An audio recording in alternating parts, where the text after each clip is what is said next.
Hi, everyone, and welcome to the Great Awakening Generator channel.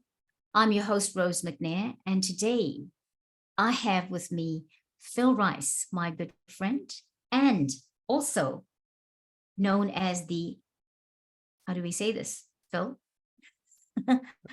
Hermeticist. Hermeticist. Well, hello, Phil, and welcome. Welcome. Thank you so much for having me, Rose. And it's a real pleasure to be here. It's lovely to see your big smiley face. And if I may, I'll offer a pronunciation of that word, because it's the best word that I can come up with right now. Okay. And trying to find a label is tricky, because we're looking for something a short form to encapsulate how we sort of do our walk in the world, I guess. And right. So yeah. the word that I found most suitable for myself at the moment is a hermeticist. So essentially, what it is that this involves the philosophy tradition of Hermetics, which is a principle-based approach to metaphysics.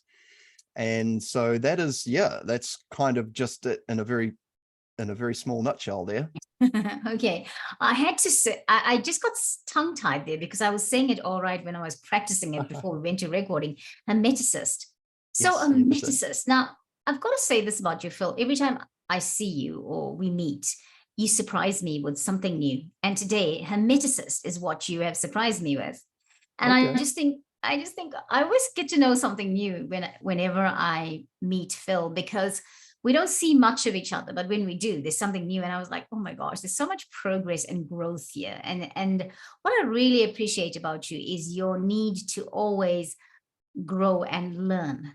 And I don't think it's so much. I think I think need is not the correct word. I think your desire, your joie for learning more things, your joy to know more and to be more and to evolve more. And I think that's the thing, that I appreciate about you. One of the things that I really appreciate about you, I appreciate your love, because you're always loving and kind and good to me. So I really, really love that. Very kind. And, thank you. And so therefore, it's just important, that we talk with you, because I think you have got such a wealth of knowledge. But today, what I'm going to do is talk about the hermeticist. What does hermeticist mean? I know you said that to us now in a one-liner, but go on, tell us, because you have taken the journey through so many things. I know that you were into Reiki healing and all of that, but come to this point of hermeticist. What is it? Well, it's a reasonably broad umbrella when we're talking about Hermetics, because we're talking about essentially at the core of it, the Greek god Hermes, the Roman god Mercury, the Egyptian god Thoth. We're talking about Hermes Trismegistus, and we're talking about astrology. We're talking about herbs and spagyrics. We're talking about traveling various planes. We're talking about it's a very wide topic, but I'm just going to bring it right down and refer to it as the Hermetic sciences, which is a principle-based approach to exploring the what we might term as the holy mysteries. And for me, I found this to be very agreeable with me, because I'm a person who has a natural leaning towards direct personal experience with phenomena. I'm not a believer. I've tried doing believing, and for myself that didn't work. My faith comes from conviction and from having direct experience. And for me, the Hermetics process is that one of validation, basically. And so you get presented with principle-based exercises. They're awareness-based. And I just want to say too that when people hear the word Hermetic, it can conjure up many things. There's often preconceptions associated with various words, and some of the more popular understandings are not necessarily the complete story. In a lot of cases, sometimes the word that makes it into the popular ears and the ambience around it is usually painted up through an event or a situation or a person in a lot of cases. And so when people hear the word Hermetic, they might hear Hermetic Order of the Golden Dawn, which is a large magical group. And yes, Hermetics is essentially the magic science. But, for myself, after studying many years, studying and practicing Reiki and various forms of energy healing, I recently posted on Facebook probably about 7 or 8 books as a study topic for people wanting to do comparative analysis of the various energy healing modalities. Because when you go through all these books, like I've read a lot of books on this topic, energy healing's always fascinated me. And, what I found is that each one of them seemed to have a thing that they do. And they're all similar, but quite different in the principle that they exercise. And so what I've found is, Rose, I'll just have a quick drink of water. Oh, good. What I've found is, after exploring many traditions, some deeper than others, I haven't gone super deep into all of these things. I find that there are just immense universes to discover, when you go in. I mean, even Reiki for me, like I work for a Japanese company and I study Japanese at school. I haven't been to Japan, but I had and I've got some Japanese friends. And so that gave, and with all my reading on Reiki, which is essentially a Japanese, healing modality. I mean, my dive into that was pretty deep. And one thing I realized is that there was a lot of cultural context missing because it came to the West and then it went back to Japan. I won't get too far off the topic because we've actually done an interview on this topic a bit already. Yeah. But what I found is that underlying the various traditions across the globe, there are these principles, and the principles are dressed up in cultural context in the form of rituals. People are exercising their minds various ways. They're doing vipassana, they're doing mindfulness, they're doing samadhi, they're doing concentration, they're doing vacancy of mind, they're doing visualization exercises, they're getting to know their mind. They're also working on this other body here. And there's another body as well. And so if we look at 2 quite different traditions, if we look at say like a Taoist or, from the Orient, we have this thing of the 3 bodies. We have the upper, middle, and lower dantian, okay? And each one represents a kind of a center of gravity, if you will, of being. So your upper dantian is your mind or your shen or your spirit. Your middle dantian is sort of like where heaven and earth meet. And it's, the astral or the emotional plane. And then we have the lower body, which is the, essentially the vital or the physical body. And so what Hermetics has opened the door for me is that it shares the same understanding of a mental, astral, and physical or vital body, and it uses more everyday language. And so you end up stripping away international, exotic, very lovely language. Don't get me wrong. And I love international language. It's great. But when you're trying to communicate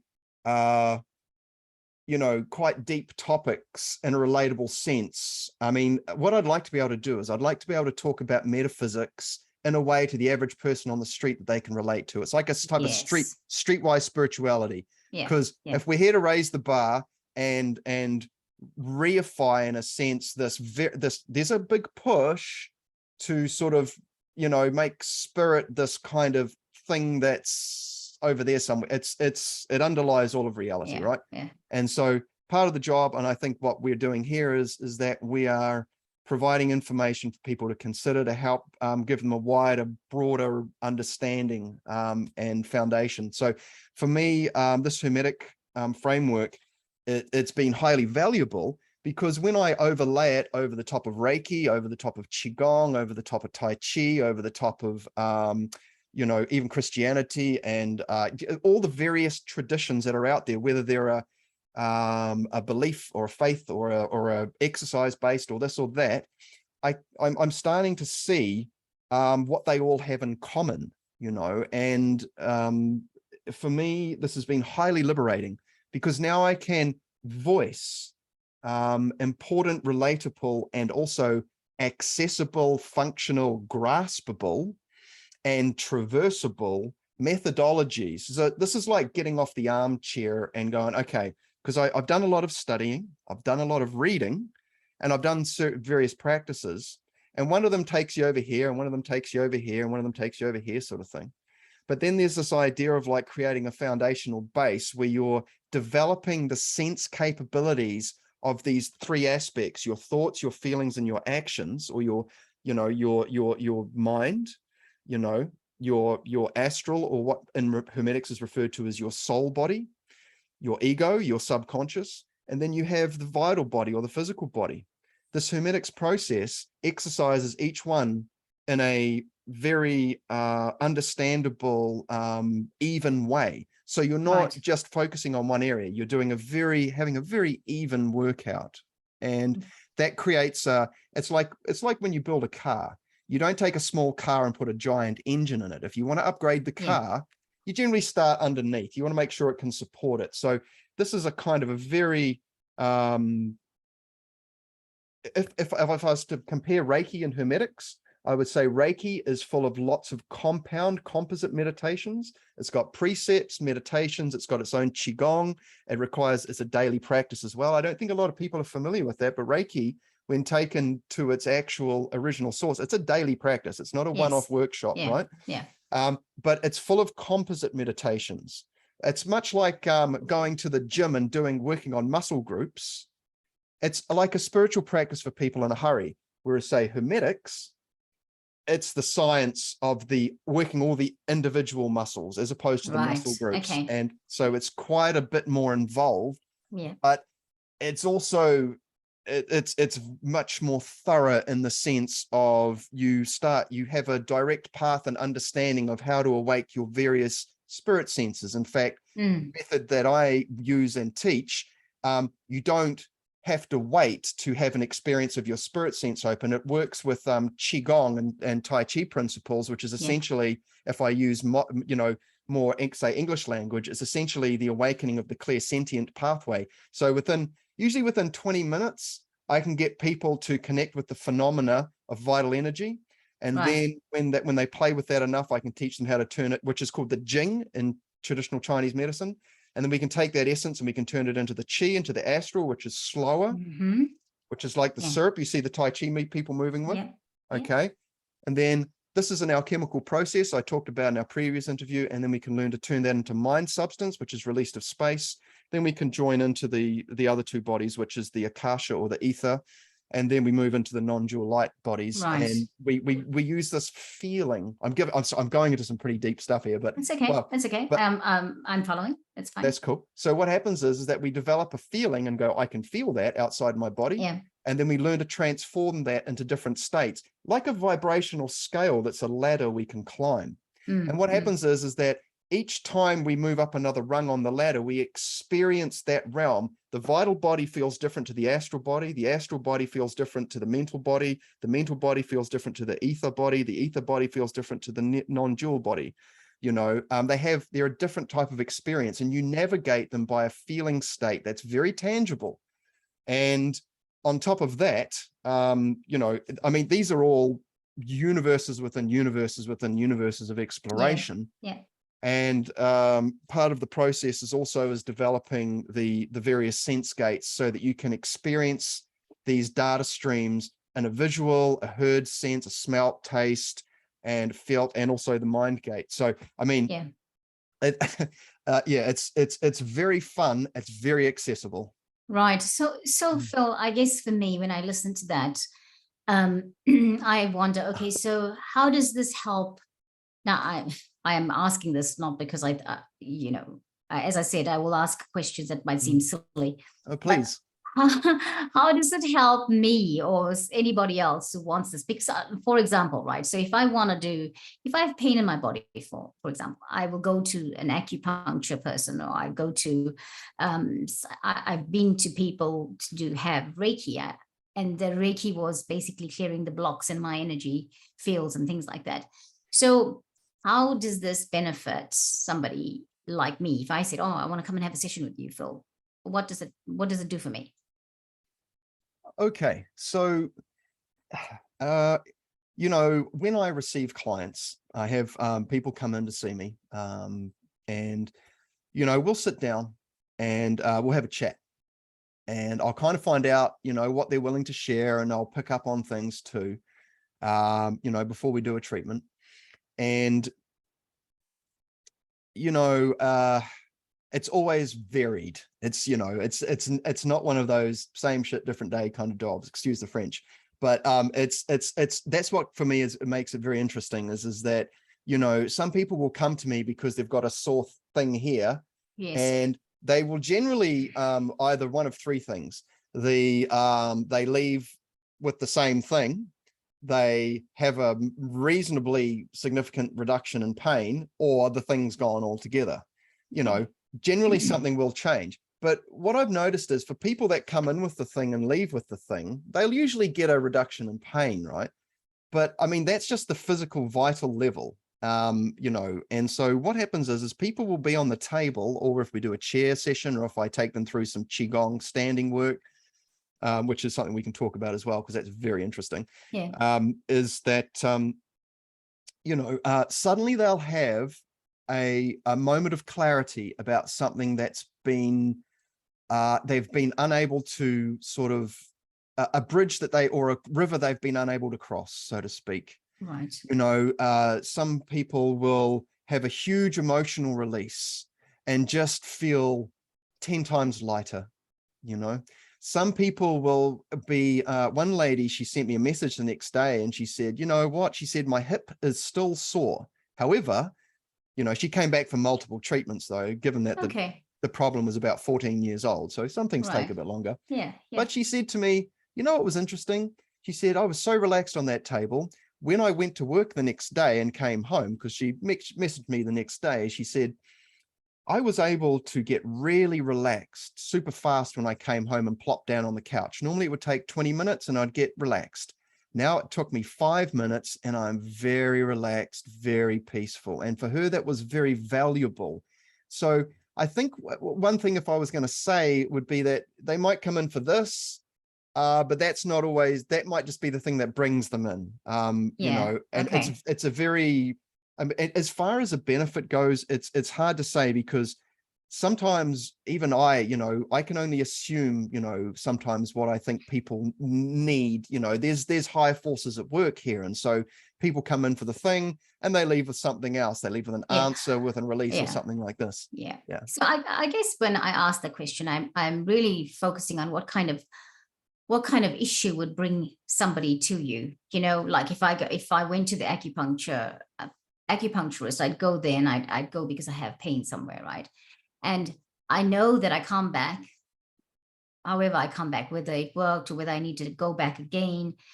But, and you're right, because these treatments, you don't just get one thing out of it. It's not for that very thing only that you go for, that you're going to get the benefit or the relief from. Because, like, you know, I've gone for one thing to somebody, like I said, the acupuncture person, I've come back feeling really relaxed. It's moved and done various things. Sometimes I find, I'm just using the acupuncture as a, you know, as an example. I haven't been for acupuncture in a while yet, but I had Thai yoga massage last week, and I came back and I could feel things shifting in my body. I know that, okay, my body is finding it easier to rest at night, all of those things, and clearly that's what is coming, what results you're getting.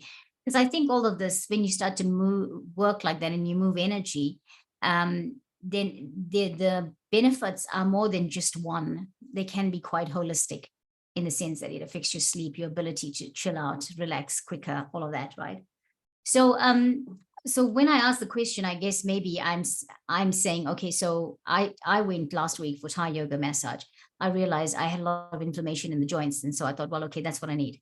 So this is what I mean. So somebody who would come for your support, the kind of support you're offering, would be feeling pain. They would be feeling maybe stuck in their lives.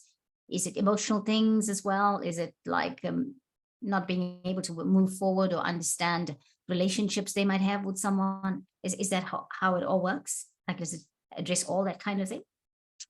Yeah, wow. So I guess what it is that as a say, generally with Reiki, you're working predominantly, and Qigong, you're working at the vital and the astral levels. Yes. And most issues are like pain issues. If you're going to see a healer, will generally be something you did yesterday or something you did a while ago. And generally speaking, they won't operate at the mental level unless they are as giving you some practices to do, you know. Okay, so I'll bring that back around again, and I'll say, so Hermetics is essentially the from the vital body all the way up to light, and it works on these different layers of reality, right? Yeah. And so Yeah. what happens is that the easiest way for me to put this is something I'm thinking about putting on my website, which is essentially welcome to Earth School. It's easier this walk is so much easier if you know some stuff. And one of those things is that you are not your thoughts. Okay. Thoughts arise. You are responsible for the thoughts you choose to entertain. Those have a direct impact on your feeling body and your physical vital body. There's the animal body, there's the emotional body, and there's the mental body. What we do is that the best thing I can offer people is a basic understanding of the three bodies model without going into ether and a dual light, and just help people to break down their experience. Because when people do one of the Hermetics trainings is what's called, it's called step 1 mental trainings, the very beginning. And you'll recognize this as Vipassana in the sense is that you just basically sit there and learn to observe your thoughts. Because what I would say to people is I'll say, look, why are you here to see me? You know, and they'll go, well, because of this, this, and this. And I'm like, okay, do you think you had a part to play in that thing coming about? And sometimes, yes, sometimes, well, maybe it was divine circumstance, you know, divine providence acts in all sorts of mysterious ways. That's the kind of the word that I use for the creator, I guess, is divine providence. I really like that. So, so here's the thing is like, in the Hermetics, we talk a lot about principles, and we talk about a lot about cause and effect, right? And so, you know, people go, man, you know, my life sucks. Sucky things keep happening. It's like, well, let's have a look at that, because chances are you're playing a role in that. And, Yes. you know, and so becoming conscious of like how your thoughts create a story that you get caught up in, and then creates a reaction. You can't see I'm pointing my tummy because I'm talking about thoughts, feelings, and actions. Yes. These are these three things. And so what we can do is that we can learn to separate. So let's say you engage something or someone or some piece of information, because essentially what we're doing is that we're just experiencing information. The world, everything in the world is potentially a training partner. That's a really positive way of looking at things. Yeah. Because if everything can offer you value on your walk, you got to remember, when you pass on from this incarnation, you only take your mental body with you. This is the Hermetic model, okay? So, you know, it's only the only thing that you take with you is that in relation to the spirit, which is the high quality lessons. Your astral and physical things, you know, material things, and that they do not go with you. Yeah. And so, you know, you get to the point where it's like, okay, well, I mean, I'm 45, I've got maybe another good 40 years left. You know, I want to get above this wheel of samsara, if you want to call it that. I want to choose, you know, how I come back down, or that. But I'll leave that aside, because most people are, you know, they want to come in and they go, you know, I've heard that, you know, my friend came and saw you, and she sat down with you and she talked, and then you did a treatment, and then you gave her a couple of instructions to do, and well, she just feels so much better, and she looks better, and she's just more sure of things and that. And for me, that's the greatest treasure, I think, has been able to come up with a very graspable model of reality from a spiritual sense that's not too out there, that's based on a ground up approach. You start from the bottom and work your way up, so to speak. Yeah. But it's very relatable. And so, I mean, as far as your question goes, what brings people to me? Look, people find me for various things. I mean, I really love, you know, tarot is such a fascinating thing. That's a wild universe in itself. So some people like getting tarot readings. Some people like to containerize or externalize their situation, put it on the table. Some people will come because they want to learn how to work directly and have a very tangible experience with the vital energy phenomena, and how they can play with that and go, wow. And because this stuff's all good, but most people are pretty busy. That's right. So, yes. So how can you integrate these practices into your life already without adding more things to do, sort of thing? So that's probably in a nutshell, I guess. People find me for various reasons like that. You know, I'm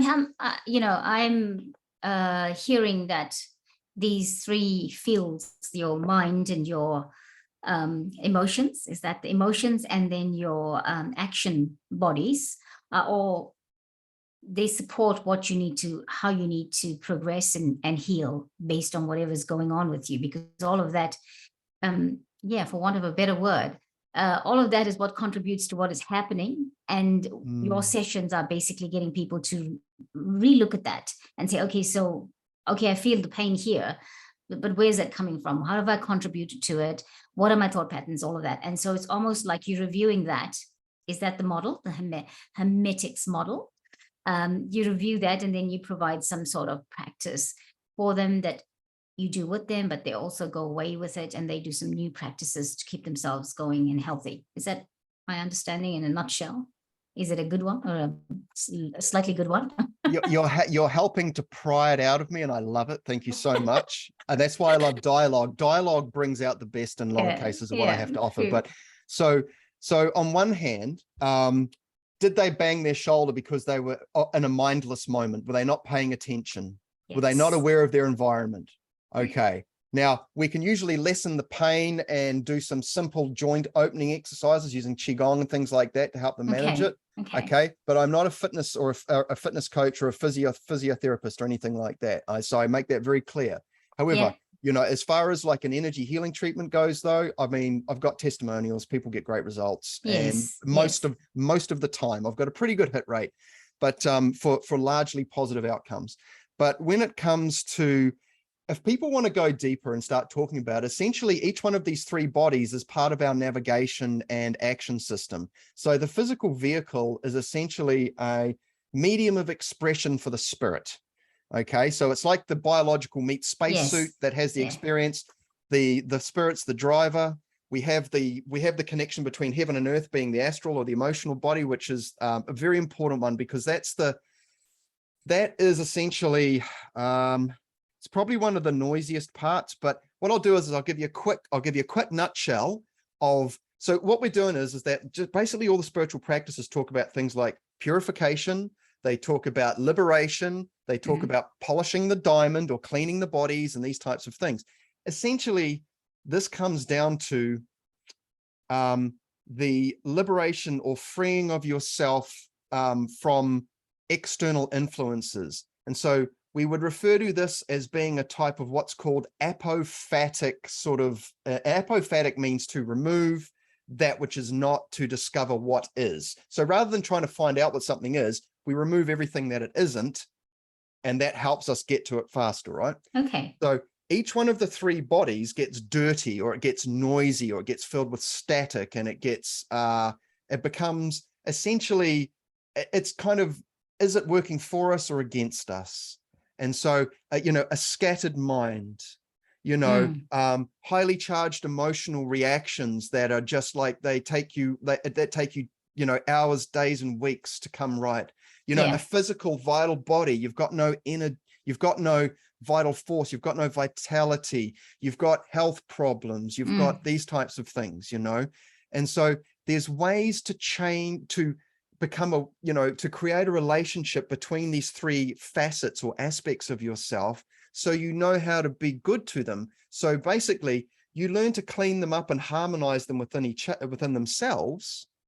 And then what happens is they become cogs that end up turning the bigger machine. So once they harmonize with themselves, then they harmonize with each other, and they fuse, and they start turning and helping each other. And that essentially straightens the pipe so that you can, you know, have very clean experiences with divinity, with deity, and live a much fuller, more aware and meaningful life too. It really opens amazing doors, you know, this, having this sort of principled sort of approach. So does that sort of no, it's fine. It really is a good explanation of it. And I'm in my head, I'm thinking about, you know, it's about alignment, it's about clarity. It's also, I'm hearing that you do this using things like Qigong.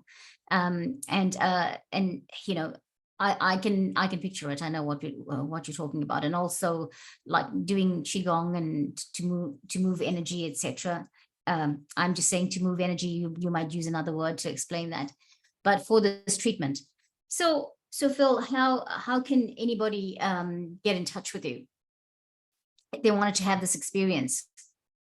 Well, I have a very, very humble website that, one day at a time, it's getting a new picture or something on it. It's a one pager. So you can go to philrice.co.nz. That's philrice.co.nz. You can reach, and my email's on there. That's info@philrice.co.nz.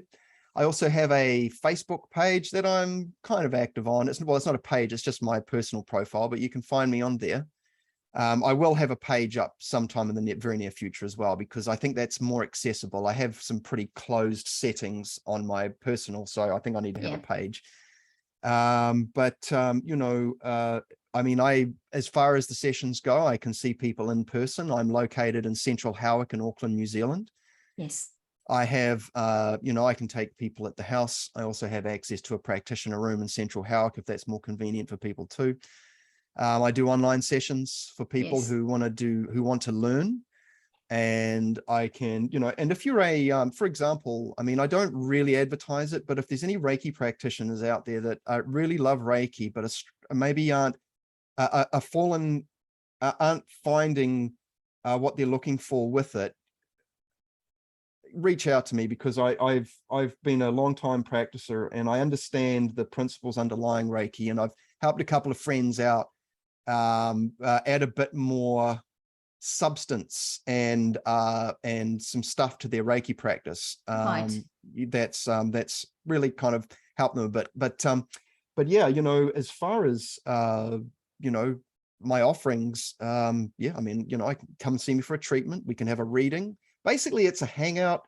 We have a chat. You tell me what's going on, and I kind of just feel you out to see where you're at, and then take the treatment kind of as a treatment, and then we can have a chat. I find that we have a chat before the treatment and then a chat after the treatment, and the chat after the treatment is very different to the pre-treatment chat, and it's quite useful actually, because essentially it's about stillness.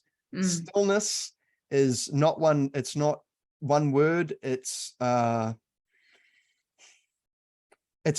portal. Stillness is a portal, and it's hard to explain it. It's like trying to describe chocolate intellectually. It's easier if you just eat it and discover it for yourself. You know what I'm saying? So Oh, I get it. I love that analogy. Look, I'll put all your contact details in the description box anyway when we publish this, so people will know how to, where to go to get in touch with you. So before we talk about the last bits of our conversation today, I just want to ask, because I'd like to touch on the fact that you teach things. Not only do you offer this treatment that you are offering, so you're teaching stuff. You're teaching. Are you teaching others to do hermetics or anything like that at this point in time? Yeah, so absolutely. So at the very base level, I'm a meditation teacher. And if the universe is mind, that's the first Hermetic principle, the universe is mind. I think the Buddhists share that view as well. When we train our mind, we start taking control of the situation. And, as far as teaching goes, I have a set of 3 exercises. I have one exercise I share with everybody. And if they do that for a week, it's life-changing. Very simple, so simple. Yeah. And then the second and the third one, they start expanding out. But as far as instruction goes, teaching meditation is really where it's at, because the situations we find ourselves in are usually as a result of the choices that we make. And so if we can make better choices because we understand the cause and effect nature of reality, we make better choices, we lead better lives. And we also create if we're living really fulfilled, inspiring lives, and we're full of life and excited and enjoying life, we become big tuning forks that emanate outwards, and that people pick up on that. And it's almost like a self-correcting nature. We can just walk out down the main street and we can basically be emanating this frequency. Yes. And people want it even subconsciously, and they will pick up on that. And this is like how you can improve the lives of the people around you, just by making better choices, because you understand why. You understand the how and the why. Yeah. And that's very empowering. And so the whole Hermetics process in a nutshell would be that of refinement and empowerment. The refinement is the navigation, refining yourself, and the empowerment is building potency in your ability to be an agent of positive change in the world. You could think of it like that. And essentially there's lots of people in the various movements and spiritual and truth movements, you know, who could benefit from practices. And, you know, I think that for what I've discovered so far, I think something like an understanding of a principled approach to managing your mental body would pay great dividends and basically create a little bit more of a tsunami of awakening. Yes, I agree with that, because I think if you say you teach meditation and that's the baseline of it, I think baseline being meditation, it's the gateway to many other things, isn't it? Yeah, absolutely. And once you can get to that, then you can start mastering yourself, and then you can be, you know, useful not just to yourself but to the collective, to the greater parts of humanity. And fulfilling your purpose on the planet is what I think is important. And meditation, for me, I've always felt that meditation and that mindfulness thing is the key to a lot of things, because it will lead you to all these other amazing things that are out there. And this has been a lot of your journey too, right? Meditation has been a lot of your journey. Yeah. It's you know, it's been a key part, you know, like I've done exercise, and I've also found the emotional responses in my body that I have been that were essentially hindrances to attaining higher states. Yes. And I think one thing I didn't mention about the Hermetics process that's worth just a quick mention is that the management system, or the categorization of each one of the bodies, is to do with the 4 classical elements. And so that's very handy, because, you know, if you're a tarot reader and you understand the nature of the 4 elements in the minor arcana, you can start to see correlations about your life and how it relates to these elemental influences, because your thoughts, feelings, and actions are essentially very different things. It's like comparing like chalk and vegetables and a motorbike. You know, they just seem like these very different things, but there's a common denominator categorization system. It's really about how you perceive information, how you can organize it, how you can find ways to link them together. And so the elements are a very useful way. And I just wanted to put that in there because it's really fun. It's really fun. And what it does is it adds a little bit of, I don't know, it's just interesting and playful, and it's very relatable for the Western mind.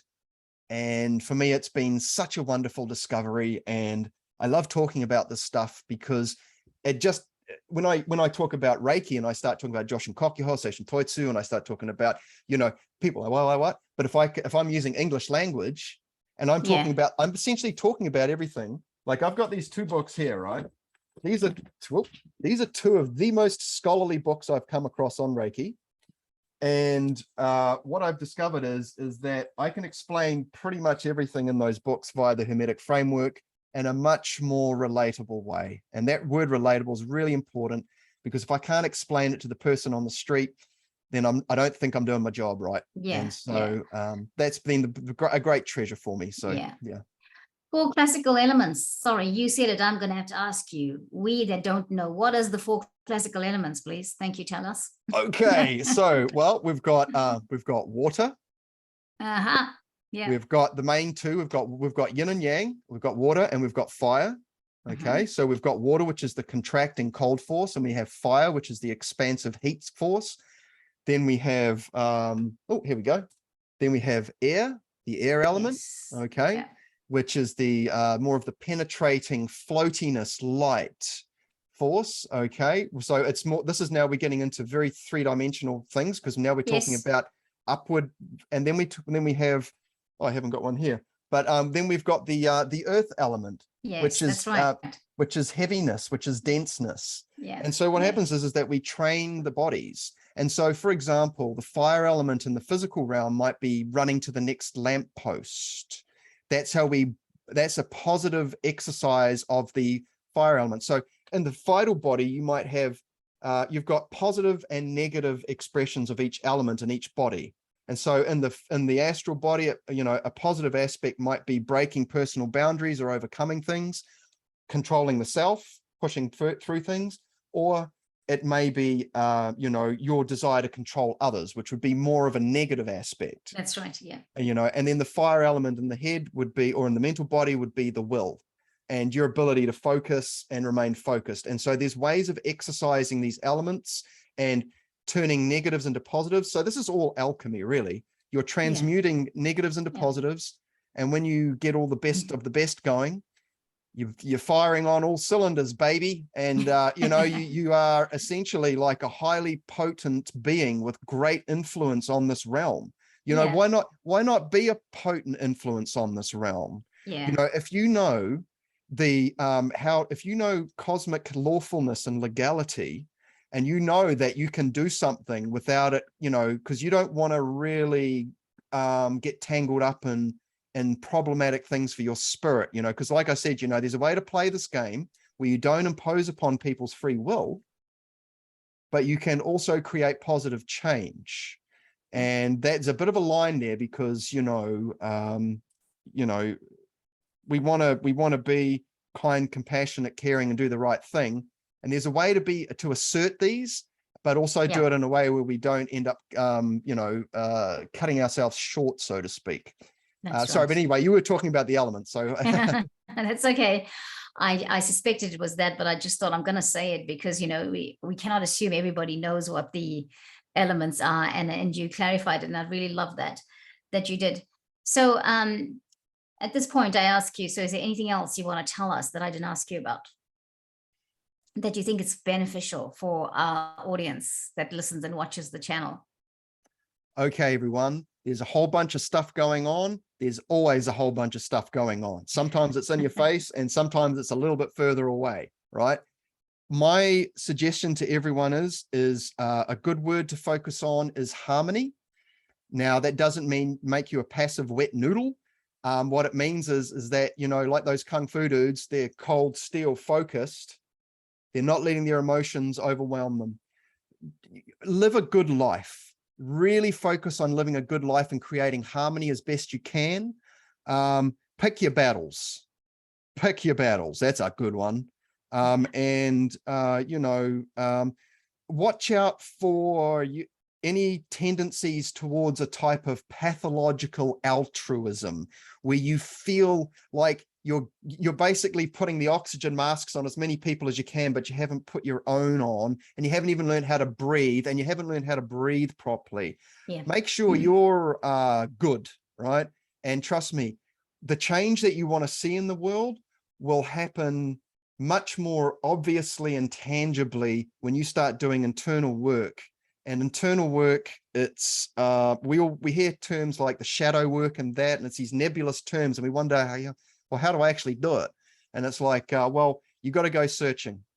And for me, the Initiation into Hermetics, which is a book by one Franz Baden, Initiation into Hermetics, check that out, by Franz Baden. That's a book written in the 50s by a man from Czechoslovakia in the Czech Republic. That book is essentially a book on magic, Hermetic magic, but you don't have to do everything in it. But when you read it, you will see that there are great treasures that can be discovered in your lifetime that can aid you in whatever it is that you do. And there's many books and many people that have written on this topic. And so anyway, there you go. Phil, well, you could not have said it any better. You did an amazing job of telling us this last part, because no one could have said it any better than that, because this is such good, beautiful advice to us because of currently the way life is and what's going on. It's all about this: stay grounded, stay balanced within self, stay aligned within yourself, look after yourself, make sure to put your oxygen mask and know how to breathe, because quite often we want to look after everybody else but ourselves. And so the self-love thing has got to happen. It's such a theme at the moment. And so, yeah, I'd love it, because it's when you can start looking after yourself and doing the things like meditation and mindfulness, that you can start operating from people can start operating from a higher perspective. I feel that it's all, like you're saying, it's within you. You've got it within you to live the better life. Well, I'm translating what you said. I know you didn't say it in those words, but I'm translating it that. So thank you so much for that. I thought that was absolutely beautiful. Now, before we say goodbye to everybody, remind us again where people can get in touch with you. philrice.co.nz, PHILRICE.co.nz, and you can email me info at philrice.co.nz. And try me. You can I think you can find me on Instagram as well, Phil Rice Internal Arts. That's kind of what most people, when I introduce myself, I tell them I teach internal arts, because that's a good catch-all. So yeah, it's a good catch. Yeah. So and, that's also and my it website. it is that internal arts. So thank you so much again. Thank you. I just really love listening and talking with you today. And please feel free to come back and talk with us again about something else you feel that is for benefit of the collective. And I'm just so glad that we did talk today. I've transformed a little bit more from this conversation. Very, very kind. And thank you so much for hosting this platform, Rose. It's you're a treasure in yourself. So great, sister. So I'm very grateful. Thank you so much. Thank you so much. I appreciate that. I appreciate you saying that. So we'll catch you, Phil, next time. And to everyone, thank you so much for listening and joining us here on the Great Awakening Generator. I'm Rose McNair, and I'll catch you next time. Bye-bye.